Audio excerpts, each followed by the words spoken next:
J'ai commencé à mal me sentir physiquement et même psychologiquement. J'avais mal au ventre, les veilles de reprise de semaine, je me sentais vraiment pas bien. Je commençais à pleurer pour un oui, pour un non, à être très négative en fait avec mon entourage. Et c'est là que je me suis dit qu'il fallait que enfin je réfléchisse à faire peut-être quelque chose qui me correspondait davantage.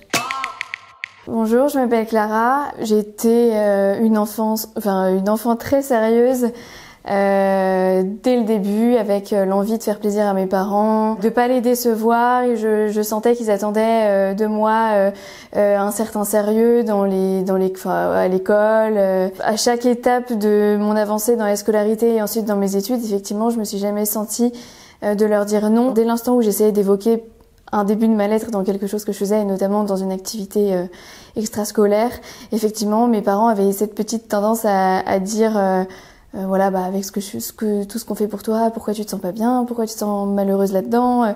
Et donc tout de suite, ça avait un effet un petit peu culpabilisant sur moi, et ça suffisait à ce que en fait je me dise non, en fait je vais continuer à ce que j'ai commencé à faire. Et à la base, je me suis même pas posé la question de savoir si je pouvais parler du théâtre à mes parents. Lors du choix donc des études post-bac, moi j'avais préparé un petit peu mon coup, j'avais effectivement sélectionné des écoles dans le cinéma et ou théâtre.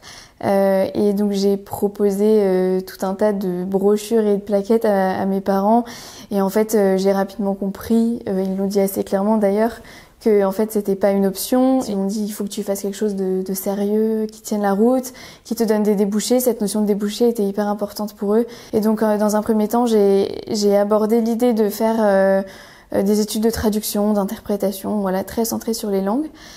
Et en fait, mon père m'a dit, mais il vaut mieux que ça reste un outil. Et donc lui a trouvé un diplôme en droit qui permettait d'avoir la moitié des enseignements en anglais. Très rapidement, dès les premiers cours, je me suis dit que ça allait pas coller avec ce que j'avais envie de faire, mais je continuais à travailler.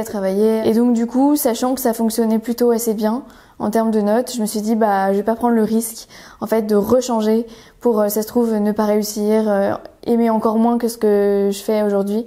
Donc en fait, j'ai finalement poursuivi comme ça jusqu'en master. Il y avait beaucoup de gens à ce moment-là qui avaient déjà en tête l'idée de passer le barreau. Moi, je ne savais même pas qu'on pouvait passer le barreau à ce moment-là, tellement j'étais à des années-lumière d'envisager cette profession. Tout le monde pensait tellement qu'à ça que en fait, j'ai un peu suivi le mouvement en mode tout le monde va là-bas, donc j'y vais aussi. Et c'est à ce moment-là que j'ai pris connaissance d'une association d'élèves avocats qui organisait des pièces de théâtre, qui montait des projets de A à Z. Tout ça m'a donné envie justement d'entrer dans cette association et de enfin commencer à aller sur les planches. J'aimais tellement aussi tout l'aspect organisationnel autour de la pièce que finalement j'ai repris les rênes de l'association et je me suis investie beaucoup dans la recherche de sponsors, la recherche de théâtre. Et en fait, à ce moment-là, non, j'ai vraiment eu l'impression d'être pile à l'endroit où je voulais être. Il était très clair dans ma tête que je ne deviendrais pas avocate en fait. Je me suis dit au pire, je valide en fait l'examen de sortie et donc ce qu'on appelle le CAPA. Et je me suis dit voilà, une fois que j'aurai ce CAPA, si je veux un jour devenir avocat, je sais que je peux. Mais à la sortie, c'est bon, je vais enfin concrétiser mon envie de faire du théâtre. Une fois le CAPA en poche, là j'étais légitime à aller tenter ma chance auprès d'écoles de théâtre. Et donc après avoir appris mon petit texte, comme demandé pour les auditions, je me présente devant les portes des écoles et en fait là je me trouve incapable de les franchir en fait. Et je n'y vais jamais et je fais volte-face et je retourne à mes offres de job de juriste et d'avocat. J'ai eu le sentiment que toutes les phrases que j'avais pu entendre au gré de mon enfance et jusqu'au jour où je me suis présentée, en fait, j'ai eu le sentiment qu'elle revenait à ce moment-là dans ma tête. Et moi, un peu dans la lignée de tout ce que j'avais pris comme décision ou comme non-décision jusqu'à maintenant, j'ai accepté finalement une première collaboration avec une avocate qui exerçait seule à mon compte comme je fais aujourd'hui. Cette première expérience, elle s'est pas trop mal passée. Et c'est à ce moment-là que j'ai été rappelée par un ancien maître de stage. Je pense que j'ai été à la fois très flattée qu'il me rappelle et qu'il me fasse confiance. Et en même temps, je savais que le type de structure allait pas du tout me convenir. Et je le savais vraiment tout au fond de moi. Et en fait, au moment où j'ai dit oui, je me suis dit, t'es en train de dire oui, mais en fait, tu sais très bien que tu devrais dire non.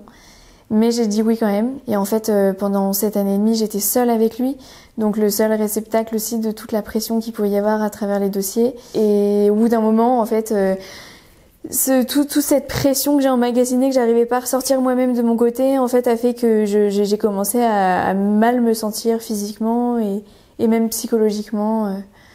J'avais mal au ventre, les veilles de reprise de semaine, je me sentais vraiment pas bien, je commençais à pleurer pour un oui, pour un non, à être très négative en fait avec mon entourage. Et c'est là que je me suis dit qu'il fallait que enfin je réfléchisse à faire peut-être quelque chose qui me correspondait davantage. Quand j'ai cherché un organisme qui pouvait m'aider dans un bilan de compétences, je suis rapidement tombée sur Chance, je crois, à travers mon réseau LinkedIn. En fait, je me suis dit, bah banco, allons-y, je pense que c'est une bonne idée. Et je me suis, pour le coup, pas laissé le choix de changer d'avis. Ce qui m'a attirée dans le parcours Chance, c'est l'aspect 100% digital. Donc j'avais envie, en fait, de pouvoir suivre ce parcours et d'avoir cette réflexion en parallèle de mon dernier job. Du coup, très rapidement, on m'attribue une coach, le feeling passe tout de suite hyper bien. Et avec elle, je me suis sentie rapidement de lui dire, bah voilà, moi je viens...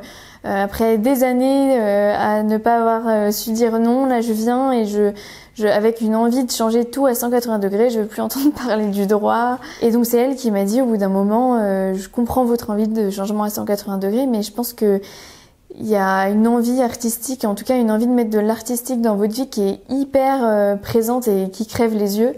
Et donc en fait, qu'est-ce qu'on en fait et pourquoi vouloir l'enfouir et pourquoi vouloir le garder juste à titre de loisir, alors que peut-être que ça pourrait avoir une plus grosse place dans votre vie. Et elle m'a dit, ben peut-être qu'en fait tu peux conserver ta profession, mais tu peux l'exercer autrement et tu peux peut-être t'installer et donc être ton propre patron et donc éviter cette pression malsaine que tu as ressentie.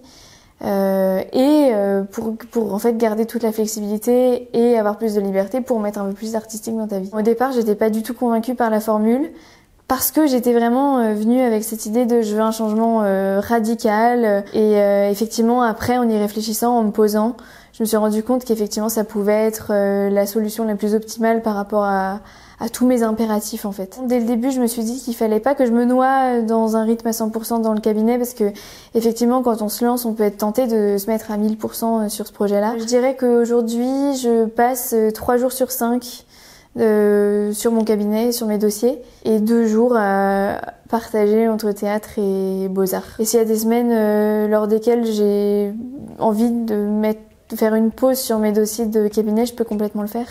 Et donc cette liberté, elle est hyper importante pour moi et aujourd'hui c'est pour ça que ce modèle-là, il me convient complètement. Je sens que j'arrive beaucoup plus à affirmer mes envies, mes idées et à dire non, du coup, quand c'est pas en accord avec mes envies et mes idées. Je pense que j'ai encore un peu de travail à faire vis-à-vis de ça, mais en tout cas ça va beaucoup mieux.